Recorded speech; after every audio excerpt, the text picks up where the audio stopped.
what's up? Today I'm showing you guys 3 extremely versatile and flavorful marinades. All 3 recipes in this video come together in less than 5 minutes, and all 3 can be used on any meat of your choosing. Or if you don't eat meat, there'll be some veggie options coming up later. First up is a bright, fresh, herby marinade. To make it, I'll grab my blender, but if you don't have one, no sweat. Later on, I'm going to show you how to make all 3 of these marinades by hand. Now, into the jar, I'll add 15 grams of basil, 5 grams of rosemary, then 25 grams of parsley, leaves only. The stems on parsley are surprisingly bitter and fibrous. Using leaves only will make your parsleyed foods taste way better. Next in goes 3 to 4 garlic cloves, 5 grams of salt, 10 grams of sugar, 2 grams of oregano, 40 grams of water, then 75 grams of neutral oil. I'm using avocado. No olive oil here because it gets very, very bitter when pureed in a blender. Lastly, I'll add in 25 grams of Dijon mustard, then the zest of 1 to 2 lemons, or about 10 grams worth. I'm not using the juice of these lemons because the acidity will turn the herbs brown, muting their fresh flavor, and cooking lemon juice usually makes it taste pretty bad. Now I'll turn this blender up to high and spin until everything is smooth-ish. I don't want to puree this for more than about 20 seconds because the friction from the blade can heat this marinade very quickly, which can turn the sauce brown if you go for too long. And once it's pureed, this sauce should have a bright green pea color, and it should be a smooth, homogeneous paste that will cling nicely to whatever you put it on. To make this thing without a blender, I'll combine my fresh herbs with my salt, then chop by hand until everything is very finely minced. The coarse texture of the salt helps break the herbs down much faster, and for some reason it also preserves the chlorophyll inside the herbs, keeping them greener post-chop. Next, I'll grate my lemon zest and garlic cloves on my microplane, then I'll quickly chop those in with the fresh herbs to get everything as small as possible. Now, I'll just slide the chopped herbs and aromatics into a bowl, then I'll add mustard, oil, water, sugar, and oregano, and then just stir everything to combine. The handmade version of this marinade is more rustic and not as cartoon green, but it's just as flavorful. Now, to put this marinade to the test, I'm gonna grab 2 pounds of high surface area meat. This time around, I'm using peeled 8 to 12 count shrimps, but thin chicken cutlets, thin pork chops, or even a whole fillet of salmon would work great. Now, to prep this shrimp, I'm gonna add in a little bit of salt before I add in the marinade. About 1 teaspoon or 5 grams per pound is what I've found works best. It might seem weird to add salt to meat when you're also going to be using a marinade, but let me explain. Normally, I would add about 1 to 1.5% by weight of salt to my meat to make it season properly. So theoretically, for our 2 pounds or 900 grams of shrimp, that's about 15 grams of salt. Initially, I assumed that I could just add that salt right to my marinade and then use that marinade to both flavor the meat and season it. But this turned out to be the wrong move. The marinade was way too salty and somehow the meat wasn't seasoned enough. The more that I thought about it though, the more sense that it made. Marinades are just flavorful liquid that sit on the surface of the meat. They don't really go into it. And salt actually does go into the meat and change its physical characteristics. Not only does it change the meat's salinity, making it more perceivably delicious, but it also allows the proteins to hold on to a lot more water during cooking, making us perceive the meat as being more juicy. So for me, I think the right move most of the time is to season the meat and the marinades independent of each other,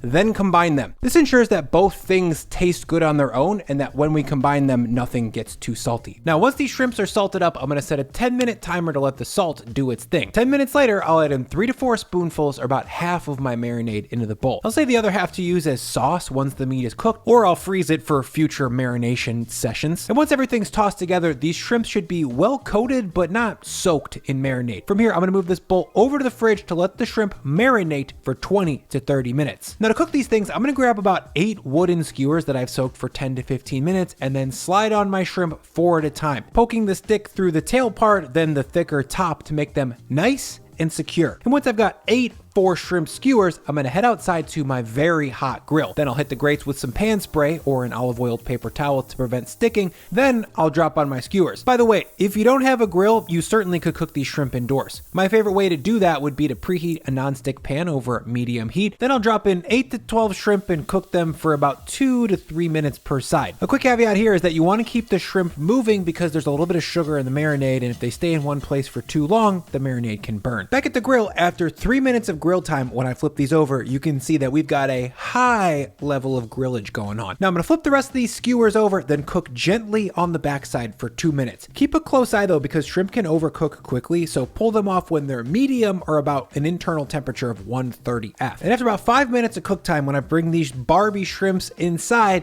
you can see they look wonderful. Now to gild this lily, I'm gonna finish them off by brushing them with just a little bit of that extra herby marinade on the outside. This will enhance all the flavors that we've already got and sharpen things up, especially the basil and the fresh lemon zest. And that is an epic piece of marinated meat, you guys. You've got sweet basil, piney rosemary, and hot aromatic garlic right in your face. Okay, up next is a spicy marinade. But first, I'm gonna thank Armra for sponsoring this video. You guys know that I'm a frickin' biohacker, right? I do cold plunge, sauna, cardio, all that stuff. You know, I listen to podcasts. So I'm always on the lookout for science-backed products that are going to improve my health, especially my gut health. And recently I've been messing around with a product that's super promising called Armra Colostrum. Armra Colostrum is a bioactive whole food produced by all mammals in the first 48 hours after giving birth. I'm told that it's packed with all kinds of vital nutrients and that it's really good for the lining of your gut. Anecdotally, my wife Lauren has been struggling with gut issues for 7 or 8 years. And since taking this, she's way less bloated and digestion is all around much improved. Because Armra Colostrum is a bioactive whole food, you can take as many servings as you want. Lauren and I have both been drinking about 3 to 4 scoops a day. I like the Armra brand of colostrum specifically because it's the only colostrum on the market that I'm aware of that's casein free. Plus, it's cruelty free and uses surplus colostrum from grass-fed cows that would normally go to waste, so we're not stealing any nutritious milk from the little baby cows that are running around. So if you're ready to jump on the Armra Colostrum bandwagon, just head to tryarmra.com/Brian to get 15% off your first order. Now to make this spicy marinade, into my blender jar, I'll drop 50 grams of Korean gochujang. If you don't have this, I would sub in 20 grams sriracha and 20 grams of miso and an additional 10 grams of sugar. Next in goes 20 grams of soy sauce, 5 grams paprika, 50 grams onion, 3 large garlic cloves, 20 grams sesame oil, a 4 to 5 second squeezer of honey or 50 grams worth, then finally 50 grams of rice vinegar. Now I'll just spin this thing up in my blendy on high for about 45 seconds or however long it takes to break down the garlic and onion into a smooth paste. To make this one without a blender, grate the onion on the largest holes of your box grater to break it down as far as possible. A knife can also work, but you won't get an onion that's broken down to the point where it can be integrated fully into a sauce. Next, I'll grate the garlics on my microplane to break those down into a pulp, and then to build this thing into a marinade, I'll just combine the grated onion and garlic in a bowl with the gochu, vinegar, and everything else, then just stir to combine. The handmade version of this marinade still tastes great, but since we're stirring the oil into the mixture instead of emulsifying it with the powerful motor of the blender, the viscosity is going to be thinner. Now to use this thing, I'm going to grab 2 pounds of skirt steak that I've cut down into 6 6-ounce pieces. Again, a common theme that you're going to see with all the meats in this video is that they have a lot of surface area. That allows the ratio of meat to marinade to be low, meaning that for every bite of meat, you get a lot of flavorful marinade as well. Now, just like for the shrimps, I'll hit the skirt steaks with 10 grams of salt or about 1 teaspoon per pound.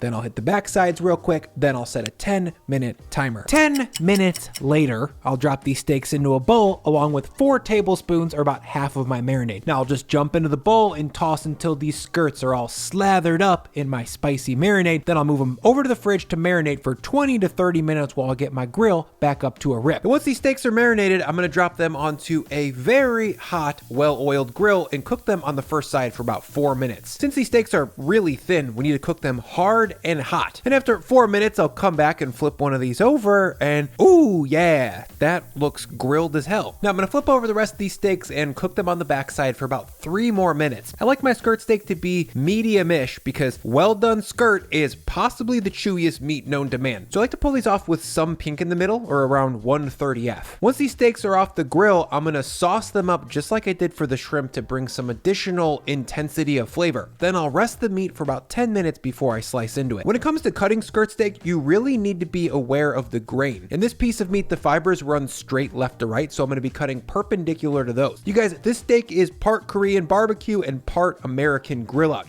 It's the perfect amount of spicy, it's sweet, it's tart, and it's toasty from the sesame oil. If you don't eat meat, I think tofu is a good option for this marinade. Just salt the tofu for about 10 minutes like we did for the steaks, then marinate for 20 and grill hard to caramelize the outside and get some marks on the bean curd. Up next is a Southeast Asian inspired aromatic marinade, and it's probably my favorite of the 3. To make it, I'll drop 25 grams of unsalted peanut butter into my blender. Then 40 grams red onion, 15 grams garlic, 2 grams turmeric, 5 grams curry powder, 40 grams fish sauce, and then the juice of a whole lime, or about 25 grams. Then I'll grab an unpeeled knob of ginger and grate it on my microplane. If you don't have a microplane, I would say peel the ginger and then chop it as finely as you can with a knife and drop it in. Then 40 grams of brown sugar and 30 grams of neutral oil. Next, I'll give everything a quick spin with this blender for about 1 minute. The ginger needs some extra time to break down because she's a fibrous little thing. And there we go. It's creamy, nutty, funky, salty, sour, and sweet. It's literally all the tastes at the same time. It's part Thailand and part India. To make this marinade by hand, I'll grate the onion on the box grater, just like I did for the spicy sauce. Then I'll grate the garlic and ginger on my microplane. Then everything goes into a bowl, and then I'll just stir until it's smooth. Now to put this marinade to work, again, I'll grab 2 pounds of high surface area meat. In this case, I'm using boneless, skinless chicken thighs. Then I'll sprinkle the thighs with 10 grams of salt and let that sit on the meat for about 10 minutes. Once the chicken is salted up, I'll add in 4 tablespoons of sauce, or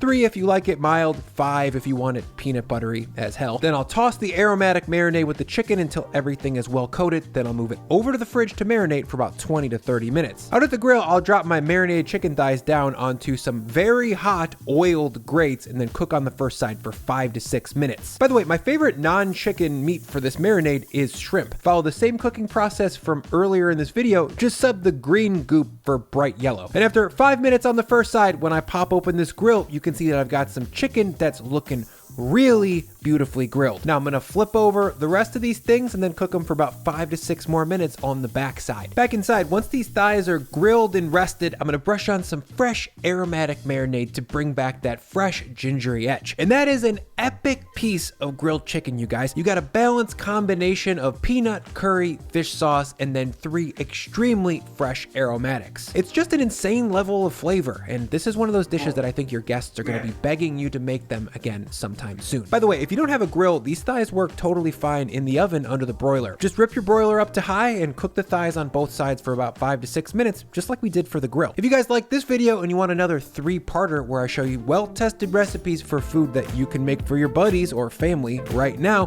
then please check out this video for chicken wings 3 ways. Now, let's eat this thing.